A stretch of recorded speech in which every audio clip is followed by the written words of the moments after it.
This channel does not promote any violent, harmful, or illegal activities. All content provided by this channel is meant for an educational purpose only. টাকা দিয়ে বিবেক কেনার অভিযোগ উঠছে, টাকা দিয়ে স্নেহ কেনার অভিযোগ বাবা মায়ের। শুধু কি এটুকুই, নাকি মেয়েহারা বাবা মায়ের আবেগ নিয়ে হয়েছে নোংরা খেলা?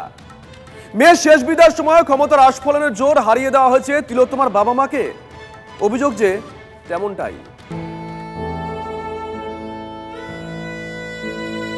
কথা সাহিত্যিক শরৎচন্দ্র চট্টোপাধ্যায়ের অভাগীর স্বর্গ গল্পটা মনে আছে? মায়ের মৃত্যুর পর দেহ সৎকারের সুযোগ পায়নি কাঙালি। গল্পে এক মুঠো খড়ের আগুনে অভাগীর স্বর্গযাত্রা। বুধবার রাতে আরজিকর হাসপাতালে তিলোত্তমার বাবা কি বললেন? আমার মেয়ে আজকে সেদিন মারা গেছে, শ্মশানের যে খরচ, সেই খরচটা ফ্রি করে দিয়েছে। কারা? আমরা জানতে পারিনি কিন্তু আজ পর্যন্ত। কেন করা হয়েছে? কেন? আমার মেয়ে আত্মার পর্যন্ত খুব কষ্ট পেয়েছে যে লাস্ট শেষ সময় তো সে ভেবে গেছে যে আমার ভাবি এই কত টাকা ভাবি খরচা করতে পারলো না। কি মর্মান্তিক ছিল সেই দিনটা আমার কাছে।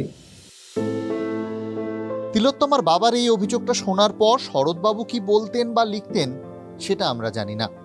তবে একটা বিষয় দিনের আলোর মতো পরিষ্কার, তিলোত্তমার বাবা মা মেয়েকে তাঁদের মতো করে শেষ বিদায় জানাতে পারেননি। আমরা দেহ রেখে দিতে চেয়েছিলাম, আমরা দেহটা রেখে দিতে চেয়েছিলাম, কিন্তু যে কোনো এত প্রেশার আমাদের তৈরি করা হয়েছিল সেই সময়। আমরা টালা থানায় গেছিলাম, টালা থানার সামনে আমরা 1 ঘন্টার উপরে বসেছিলাম। 3 থেকে 400 পুলিশ আমাদের ঘিরে এখানে একটা এমন পরিস্থিতি তৈরি করে আমরা বাধ্য হয়ে বাড়ি ফিরে যাই। বাড়িতে গিয়ে দেখি 3 থেকে 400 পুলিশ আমার বাড়ির সামনে ব্যারিকেড করে দাঁড়িয়ে আছে। কিন্তু এই মতো অবস্থায় আমাদের আর কোনো কিছু করার ছিল না। বাধ্য হয়ে আমরা মেয়ের দেহ দাহ করতে বাধ্য হই। সেদিন রাতে শ্মশানে যে পুলিশ ব্যাপক তৎপর সক্রিয় ছিল সেটা কিছুদিন আগেই আমাদের জানিয়েছিলেন তিলোত্তমার বাবা মা। কতক্ষণে ওরা বডিটা পুড়িয়ে দিতে পারবে এটা একটা ওদের চেষ্টা। এমনকি শ্মশানে গিয়ে ওই আরো 3-4টে বডি ছিল যেখানে আর কি সব ক্রিয়াকর্ম করা হয়, ওখানেও একটা বডি রাখা ছিল। সেগুলো ভেদ করে গিয়ে আমার মেয়েকে একদম চুল্লির সামনে ওখানে শুয়ে সবকিছু করে দেওয়া হয়েছে। আগে থেকে বেশ কয়েকটি মরদেহ ছিল, কিন্তু সেগুলো বাদ দিয়ে প্রথমে আমাদের মেয়ে বডি দাহ করা হয়েছে।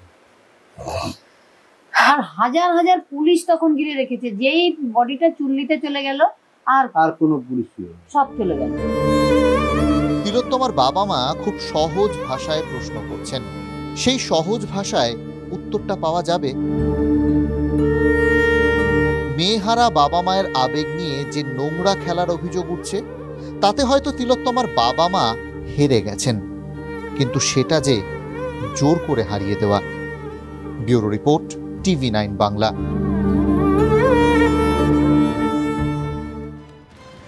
ব্যাপক দুর্নীতির অভিযোগে সিবিআইয়ের হাতে গ্রেপ্তার হয়েছে সন্দীপ এবং তার 3 জন সাগরেদ। আচ্ছা, তিলোত্তমার মৃত্যুর পর তথ্য প্রমাণ লোপাটে কি এদের কোনো ভূমিকা ছিল? এই প্রশ্ন তুলছে গোটা রাজ্যের মানুষ, আর তা নিয়ে রোজই নিত্য নতুন তথ্য সামনে আসছে। এবার চমকে দেওয়ার মতন নথি আমাদের হাতে, TV9 বাংলার হাতে। তিলোত্তমার মৃত্যুর পরেই ভেঙে গুড়িয়ে দেওয়া হয়েছিল সেমিনার হল লাগোয়া একটা ঘর। নিশ্চয়ই জানেন, সেই খবর সবার আগে আমরা তুলে ধরেছিলাম। কিন্তু কার নির্দেশে গুড়িয়ে দেওয়া হয়েছিল সেটা জানেন কি? দেখুন প্রতিবেদন। 9 আগস্ট আরজিকরের সেমিনার হল থেকে উদ্ধার হয় তিলোত্তমার মৃতদেহ। এমার্জেন্সি বিল্ডিং এর 4 তলায় সেমিনার রুমে তরুণী চিকিৎসককে ধর্ষণ খুনের ঘটনায় রাজ্য জুড়ে প্রতিবাদের ঝড় ওঠে। 13 আগস্ট বেলা করাতেই আরজিকর চত্বরে আবার ব্যাপক উত্তেজনা ছড়ায়। খবর ছড়ায় সেমিনার হলের ঠিক পাশের একটি ঘর ভেঙে ফেলা হচ্ছে। অভিযোগ ওঠে তথ্য প্রমাণ লোপাট করতেই তড়িঘড়ি ভাঙাভাঙি চলছে সেমিনার হল চত্বরে। যদিও হাসপাতাল কর্তৃপক্ষ সাফাই দেয় ওই সেমিনার রুমের উল্টো দিকে বিশ্রাম কক্ষ তৈরির কাজ শুরু হয়েছে, সেই জন্যই ঘরের দেওয়াল ভাঙা হয়েছে। আন্দোলনকারীরা পাল্টা প্রশ্ন তোলেন, এখনই কেন বিশ্রাম কক্ষ তৈরি করার প্রয়োজন পড়ল? কার নির্দেশে ভাঙা হচ্ছিল সেমিনার রুম চত্বর? বারবার এই প্রশ্ন করেও কোনো সদুত্তর মেলেনি প্রশাসনের কাছে। কিন্তু আমরা হাল ছাড়িনি। খোঁজ করতে করতে আমরা পেয়েছি এক চাঞ্চল্যকর নথি। TV9 এর হাতে থাকা নথি বলছে 10 আগস্ট আরজিকরের তৎকালীন অধ্যক্ষ সন্দীপ ঘোষ ভাঙাভাঙির লিখিত নির্দেশ দেন। পূর্ত দপ্তরের সিভিল এবং ইলেকট্রিক্যাল বিভাগের এক্সিকিউটিভ ইঞ্জিনিয়ারদের নির্দেশ দেন। চিকিৎসকদের অন ডিউটি রুম, শৌচাগার ভেঙে সংস্কারের নির্দেশ দেন। নির্দেশনামায় সই করেন সন্দীপ ঘোষ। নথির বয়ান অনুযায়ী আরজি করের প্ল্যাটিনাম জুবিলি বিল্ডিংয়ে বোর্ডরুমে বৈঠক হয়। স্বাস্থ্য সচিব এবং স্বাস্থ্য শিক্ষা অধিকর্তার সঙ্গে বৈঠকে বিষয়টি নিয়ে আলোচনা এবং সিদ্ধান্ত হয়েছে। হাতে লেখা সংস্কারের অর্ডারের প্রতিলিপি TV9 বাংলার হাতে। চেস্ট মেডিসিন বিভাগ থেকে ঘুরে দেখে অর্ডার নেওয়া হয় কি কি সংস্কার করা হবে। অর্ডারে বিমল পালের নাম, নিচে প্রাক্তন বিভাগীয় প্রধান অরুণাভ দত্ত চৌধুরীর সই। স্বাভাবিকভাবে প্রশ্ন উঠতে শুরু করেছে, বিরোধীরা প্রশ্ন তুলছেন যে স্বাস্থ্য সচিব, স্বাস্থ্য শিক্ষা অধিকর্তার উপস্থিতিতে ভাঙাভাঙির সিদ্ধান্ত হলো, তাহলে কি একেবারে সর্বোচ্চ স্তর থেকে এই পরিকল্পনা করা হয়েছিল?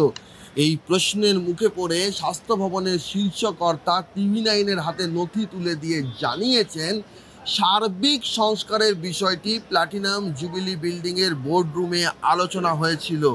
সেই সিদ্ধান্তকে হাতিয়ার করে সন্দীপ ঘোষ চেস্ট মেডিসিন ভেঙে ফেলার তড়িঘড়ি খসড়া তৈরি করে ফেলেছিলেন এবং সেই খসড়ায় ছাপানো কোনো নির্দেশ নয়, একটা সাদা কাগজে হাতের লেখায় 1, 2, 3, 4 করে ক্রাইম সিনের কোন কোন অংশ ভেঙে ফেলতে হবে তার রূপরেখা তৈরি হয়েছিল।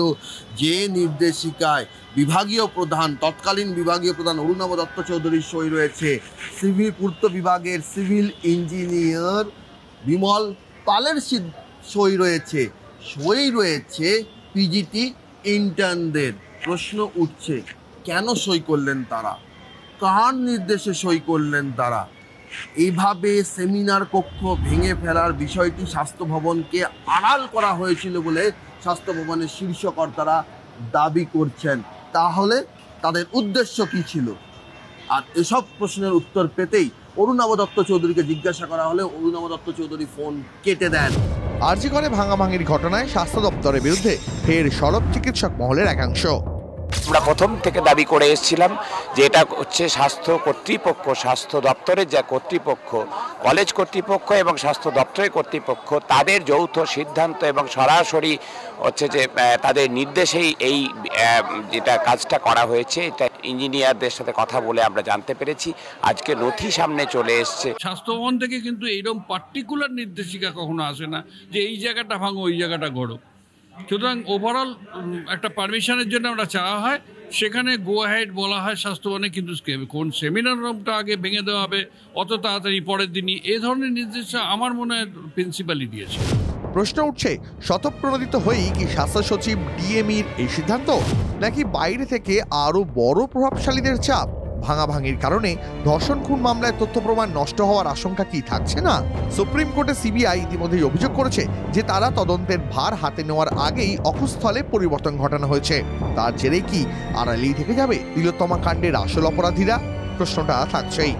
সৌরভ দত্তর রিপোর্ট, TV9 বাংলা।